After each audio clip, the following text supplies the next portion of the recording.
Good evening, everybody. Evening. Welcome to this meeting of the Policy Committee. As ever, Chair's announcements, nothing in particular apart from to say that the meeting is, of course, webcast live and will be available for repeat viewing as well. Item 2, declarations of interest. I have one in respect of item 5. I'm an unpaid director of Reading UK CIC, trading as Redder or Reader, depending on your pronunciation. So I think it's right that I would recuse myself, and I'll pass over the chair to Councillor Terry for that item. Were there any other declarations of interest? No? Wonderful. Minutes of the last meeting, pages 5 to 14. Any comments on those? Wonderful. Can we agree those as a correct record then? Brilliant. Petitions and questions, well, we have none. So that takes us through to item 5, the Reading Business Improvement District ballots. And as I say, I'll leave the room and I'll hand over to Councillor Terry.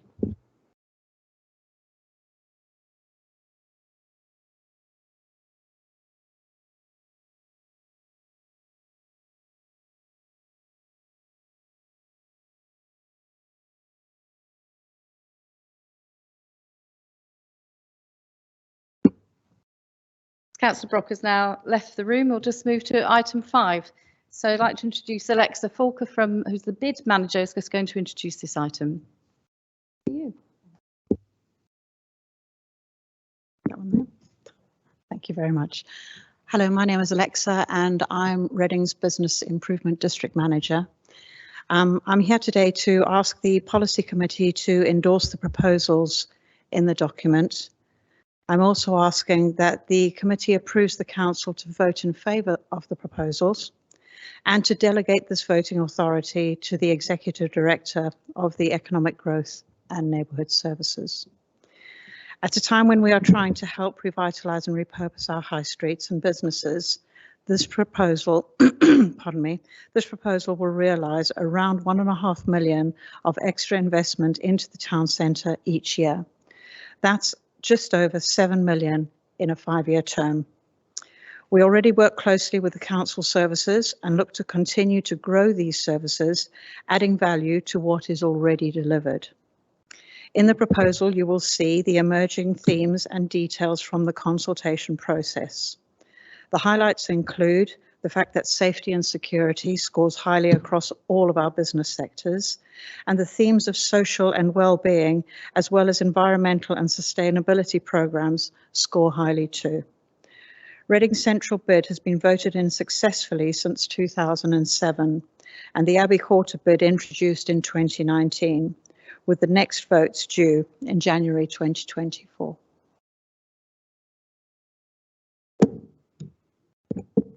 Anybody want to speak on this item? No indications from anyone? Well, I think, we'd all agree that it's a great thing for Reading that we have the bid, and we hope it will be successful. We've seen over £5 million over past years, and this is the prospect of £7 million more over the next 5 years. It's all to be welcomed. We have had a great, thriving town centre.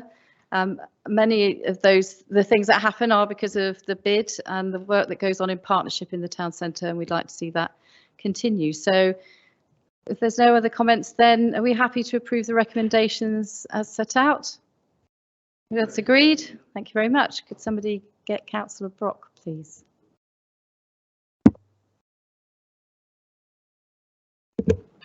Oh, well, perhaps I'm probably more expendable than the committee admin. That's what I should have done. Oh, it's just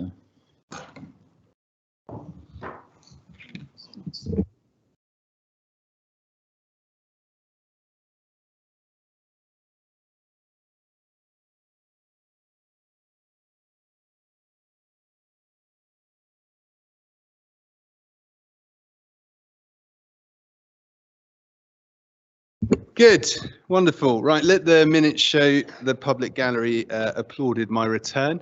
And on to item 6, the single homelessness accommodation programme. Over to you. Thank you, Chair. I'm here to introduce the report on the single homeless accommodation programme and ask committee to approve the recommendations as set out on the first page of the report.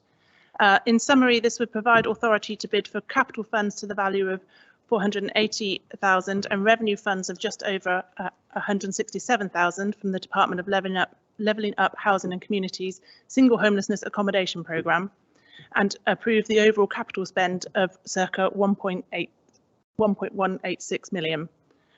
This would enable us to purchase and provide support to 6 additional Housing First units from the 1st of April 2024 and would relieve and prevent an amount of rough sleeping in Reading. Thank you. Thank you very much. Councillor Emberson. Thank you, Chair. Not much to add. Obviously support the recommendations and hope that the committee will too. We're seeing a lot of difficulties in terms of those that are struggling with rough sleeping, especially with the cost of living and real unprecedented levels. And we know this will support more people in sourcing accommodation. We have a strong track record of securing funding from national government and using it to support our residents. So I'm sure this will be another project that will help those in need. And as I say, I hope the committee will support the report. Thank you very much. No other indications? Oh, Councillor Thompson. Yeah, thank you for the report. Just a question of interest, and it looks an excellent proposal. I just wondered, what's the kind of length of time you would expect individuals to be housed in these houses, or will it vary? Over to you. Thank you. Actually, with the Housing First model, we do aim for it to be their permanent homes. So it's an opportunity to provide a stable, intense support to provide a stable long-term accommodation. The properties in question will remain for this purpose in perpetuity going forward. So with the aim of supporting single homeless cohort. As I said, it's not a temporary arrangement. Thank you. Right, well, then I suggest we proceed to vote on the recommendations. I'm guessing everybody's universally in favour of this, yes? Wonderful. Great, thank you kindly. Thank you very much. Moves us to item 7, the Digital and Customer Technology Delivery Update, and I've got Martin Chalmers to present.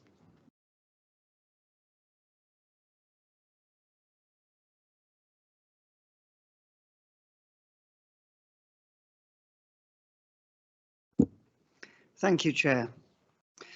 The report before you, which you're asked to note for information, provides an update on the implementation of our digital transformation strategy, on which this committee was last updated in October 2022. At that point, the committee approved the procurement of a digital transformation delivery partner, and following competition, we appointed PwC as that partner in this April. At the same time, we won a grant of £750,000 from DLUC through its Future Council's pilot competition. The paper sets out the progress made and next planned steps on 7 work streams, and more progress has been made since the paper was published. So I'll very briefly summarise each of these. The first work stream is case and customer management. This addresses 2 needs through the Arcus global solution implemented over the Salesforce customer relationship management platform. One of those is modern casework management for built environment planning and regulatory services, and that will go live this coming February. The other need is customer management, a key enabler of the organisation's wider customer experience improvement plans, and that will go live next summer. The second closely related work stream is customer journey optimization, and this is looking at how process change and technology can be combined to make end-to-end processes work more effectively for customers and also more efficiently. This involves not only redesigning processes and exploiting existing and planned technologies, such as that case and customer management platform, but also new technologies such as voice automation for customer calls. Following a discovery stage, this work is now looking in detail at the highest priority processes, and a rapid proof of concept of voice automation is being planned. The third work stream is web services development. The biggest focus has been on the development of the housing digital presence, transforming the quality and accessibility of housing related web content with input from tenants. Since the report was published, more content has gone live, including an interactive self-assessment form and animated videos guiding residents through the housing application process. These are currently being translated into a number of foreign languages for greater accessibility. Also in this work stream, the report stated that we were integrating Love Clean Reading and the Whitespace application so that reports of street scene issues from residents would be automatically transferred for action. I'm pleased to tell you that this has also now gone live.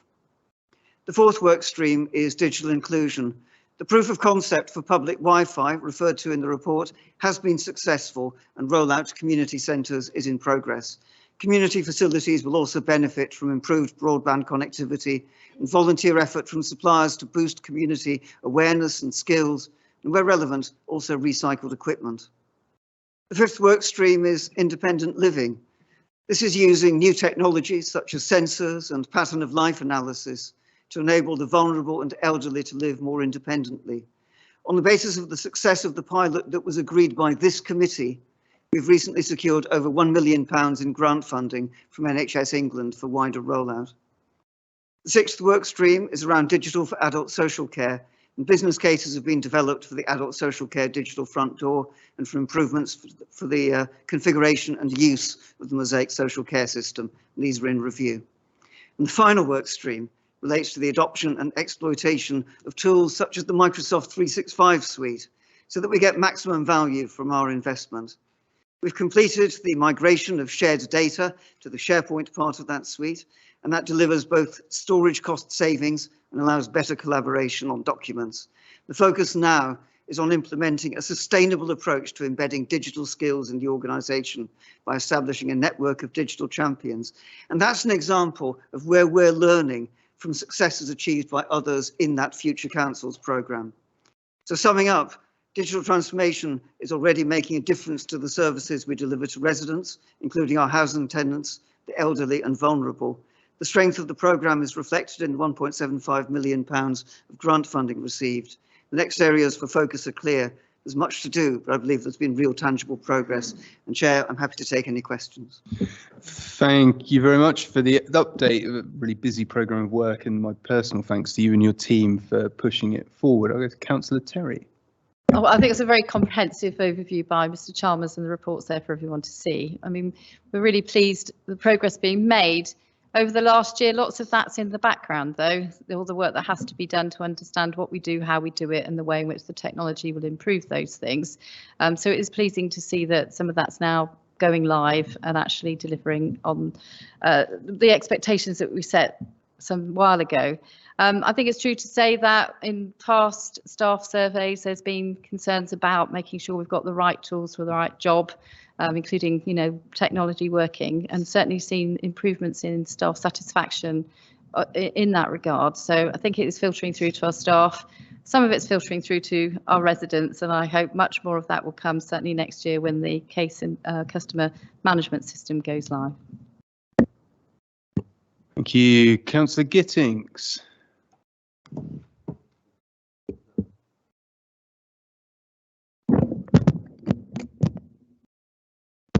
Technology not working. Sorry, we can't blame me for this. Look, no, thanks. I mean, brilliant. I really want to say thank you very much to your team, actually, particularly wearing my adult social care hat, for the really the work that's been underpinned our successful bid for over £1 million for the technology that's enabling people to stay at home, essentially. I mean, I think one of the aspirations of adult social care is that people can lead fulfilling lives in a place they call home, and obviously in their own communities. And this really does go a long way towards doing this. I mean, I went to a conference last week up in Manchester, and you know, I was talking to somebody involved in this sector, and some of the developments are absolutely incredible and really moving at fast pace. So I'm glad to see that Reading, we're at the forefront of that with the sensors you can put in your homes. And my understanding as well, that's about 600 people will benefit from that, which is a really large number.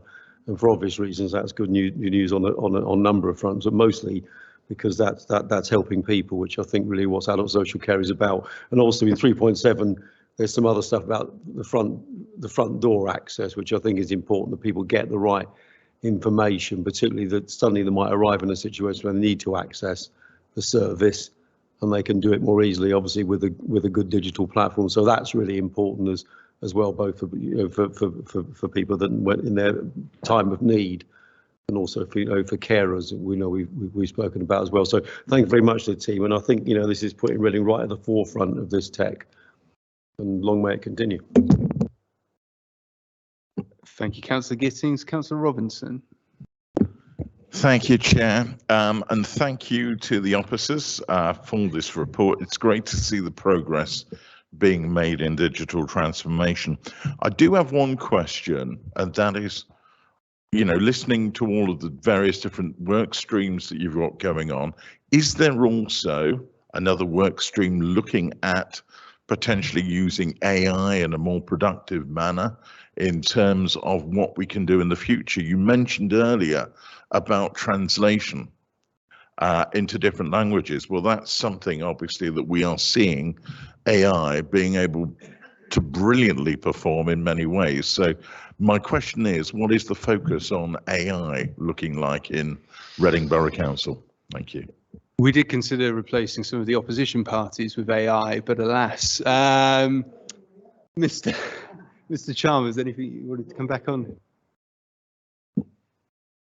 So yes, a few points to make in response. Firstly, actually on that translation element, it's worth noting that we already have translation enabled through the Google translation facility on the website. And in fact, one of the changes that's just going through at the moment is making sure that that's more prominent for people so that they know that it's there, recognising the number of languages that are spoken in Reading. I think as we've got to the current stage, we're at the point of looking at the next generation of our digital transformation strategy, and certainly that will be informed by the latest developments in generative AI to which you refer. It's worth noting perhaps 2 points leading into that. One is that we're already using AI in some of these solutions, and most notable actually is the one that we've just been talking about. One of the 2 solutions that we've piloted for independent living is explicitly underpinned by a deep learning algorithm. So the same kind of neural technology that underpins AI that's learning about the pattern of life of residents. And in fact, one of the points of the testing of the 2 suppliers, I won't bore you with too much detail, but it was to test out that AI approach versus a more traditional statistical approach. The second is that I think as we put in place our strategy for the adoption of AI, we also need to make sure that the basic underpinnings are there. So as well as looking at the potential for that technology, we'll be looking at prerequisites such as, for example, making sure that the data on which such solutions are being trained is appropriately clean. We've got our house in order before we seek to automate it.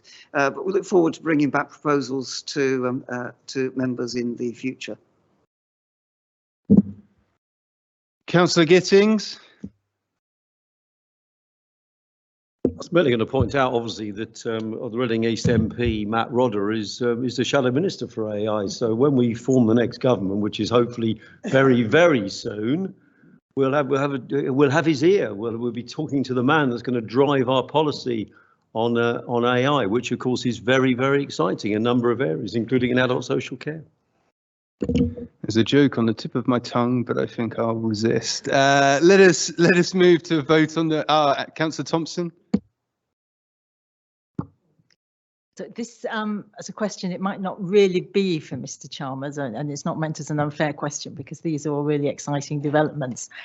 But will there be, or is there at the moment, any kind of consideration at the sort of user end, if, for example, the adult social care front door, for residents who are unable to use the technology? Because there are people for reasons of different disabilities who can't use the telephone or can't use the computer, not because they're not provided with the opportunity, but they simply can't. And will there be some thinking at the appropriate time of how this group of residents can be sort of served through all this new technology without having to use it themselves directly? Thank you very much for the question, and it's a point very well made because as I suppose indicated by the fact that one of our work streams relates to digital inclusion, we're very conscious of the fact that a segment of the population is not digitally included. And much of what I've referred to, including the voice automation approach, is about increasing the range of ways in which people can have access to digital services. I think, however, the point remains, as you say, that it will never be the case that 100% of the population can be digitally included, and it will never be the case that 100% of processes and situations can be dealt with digitally. I think one of the great advantages of digital technologies is that they enable to be automated and digitized those contacts and those processes which can be readily automated and digitized. And that has as one of its benefits the freeing up of capacity and capability to be able to address those cases that don't fall into those categories. So in other words, there can be more potential to address those hard to reach populations. I think the point that you make, though, is very valid, that in considering any journey, we need to make sure that we are not forgetting that small part of the population, or increasingly small part of the population, and taking full account of them. Thank you very much. We'll move to the recommended action, which is to note the report. I assume we're all agreeing to this. Yes, wonderful, great. On to item 8, the Regulation of Investigatory Powers Act and the Investigatory Powers Act Policy and Processes, an annual report. Mr. Graham. Thank you, Chair. This new policy relates to the Council's lawful use of covert surveillance techniques and the lawful acquisition of communications data as investigative tools by the Council. So the report that you have before you tonight and the policies are public, but there are some detailed procedural appendices, and they're private and confidential for operational reasons. So the Council had a previous policy on these topics, but had to undergo a fundamental review because the statutory framework had changed with regard to both covert surveillance and communications data. The Council has powers in both these areas, but we need to ensure that in operating those powers that we don't infringe a person's Article 8 rights to privacy, and that we always act in a way which is compatible with the European Convention of Human Rights and the Human Rights Act. So the policy allows us to do this, and the whole operation for overseeing covert surveillance and collection of communications data is overseen by the Investigatory Powers Commissioner's Office.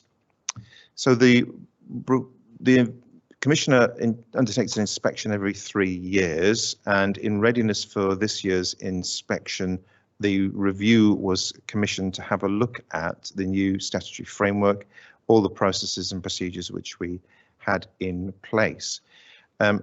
We undertook a detailed training program for officers as well, so that obviously those who are charged with going out and doing the enforcement on the ground were well aware of how to use the powers safely and to understand that the procedures would work.